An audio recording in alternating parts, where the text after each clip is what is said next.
What's up, friends? Welcome to Mom's Dinner. My name is Susie Weinrich. Here, we're helping you feel successful in your kitchen with super easy and delicious recipes.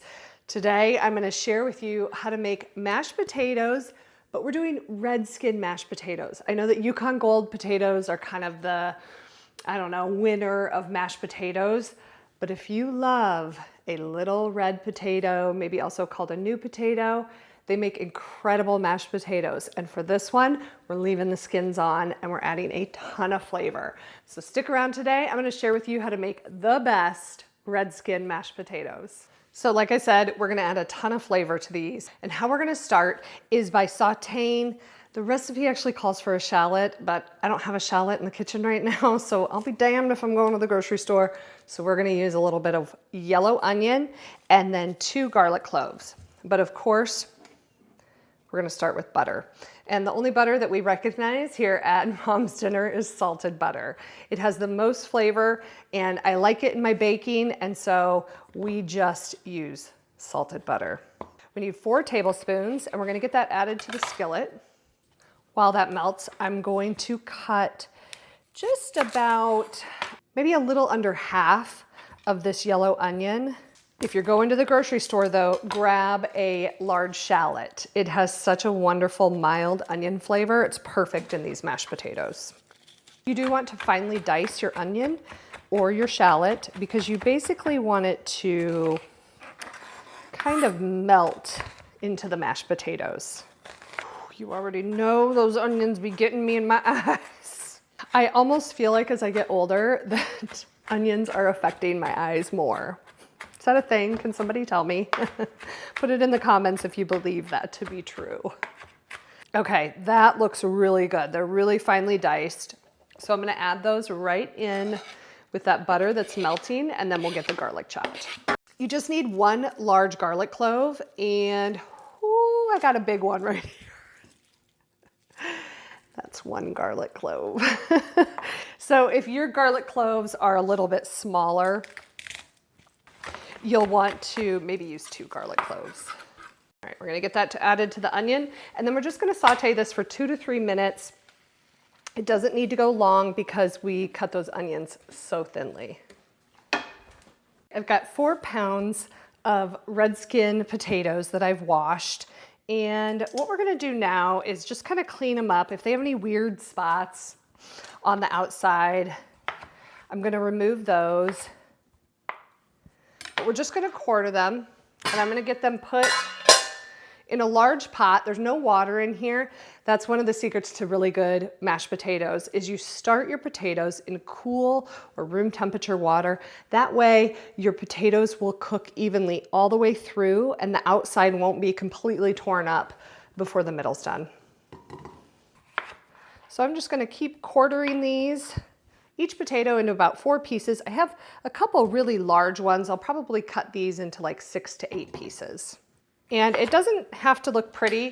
The idea is that all of your potato chunks are gonna be about the same size, again, so they'll cook evenly all in about the same amount of time. All right, I've got all the potatoes cut up and I've got them all in this pot. Now I'm gonna fill this with cool, like room temperature water until it fills the pot about 1 inch above the potatoes. Now what we're gonna do is add 2 teaspoons, it's a lot of potatoes, and potatoes do need quite a bit of salt. So we're gonna add 2 teaspoons of kosher salt. I'm gonna bring this pot to a boil, and then just let it boil / hard simmer for about 15 minutes until the potatoes are completely fork tender. You don't wanna meet any resistance if you push a fork into a potato. All right, I think the potatoes are done. They are perfectly fork tender, so I'm going to drain them in the colander that I have in the sink. All right, those are drained, but I am going to pop them back in the pot and I'm gonna let them just cook. I'm gonna stir them a few times for about 2 minutes. That's gonna remove any of the excess moisture that's sitting in and on those potatoes, and water in the scheme of things equals less flavor. All right, these are sufficiently dried, so now what we're gonna do is add the flavor. Remember in the beginning, We made this butter, shallot, and garlic mixture. It has dried, like firmed up a little bit, but the heat of the potatoes will warm that butter right back up, so it's not gonna be an issue. Ooh, that smells really good. Then we're gonna add 1 teaspoon of kosher salt. Like I said in the beginning, potatoes require quite a bit of salt for flavor. Then we're gonna add 1 cup of sour cream. This is 2 cups, so I'm just gonna use about half of this container. I'm not really gonna measure it. And finally, we're gonna do 1 cup of half and half. And actually, it's not finally because I have to do the pepper. I'm just gonna do a little bit of fresh cracked black pepper in there. With other mashed potato recipes, we've used like a potato ricer or a hand masher or a hand mixer. For this one, you don't want to use a potato ricer because you have the skins in there. That will just end up clogging up your potato ricer. These mashed potatoes are going to be a little bit more textured than when you use a ricer, which is okay because it's the skins and they're so good. So I'm actually going to use a handheld mixer, and I'm just going to do them right here in this pot.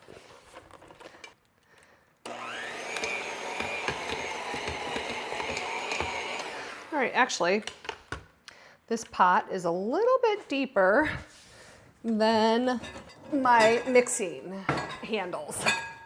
I'm gonna transfer this over to a bowl. Oh my gosh, these already smell so good. Whew. All right, let's start over.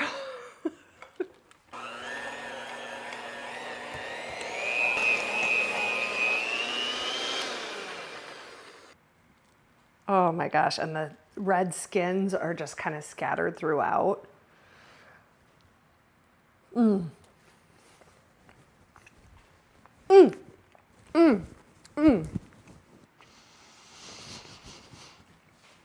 Oh man. Definitely want a little bit more salt in there. And this is on the recipe card as well. Taste them. See if you want some more salt. You know, sometimes I will add half to a whole teaspoon additional salt. And I'm gonna go in with about a half right here and just stir it in by hand. And then I think that's gonna be perfect. And if not, I'll add more salt. Ugh, I just can see a little onion in there. I wanna eat it.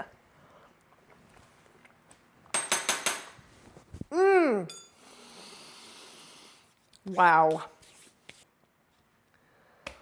If you need a really good red-skinned mashed potato recipe, I really hope you'll give this one a try, and it helps you feel like a success in your kitchen. If you do make this, let me know in the comments what you served it with. And join me next week on Tuesday for another recipe video. And in the meantime, I hope you'll watch some more of my videos and have a great week ahead. See ya.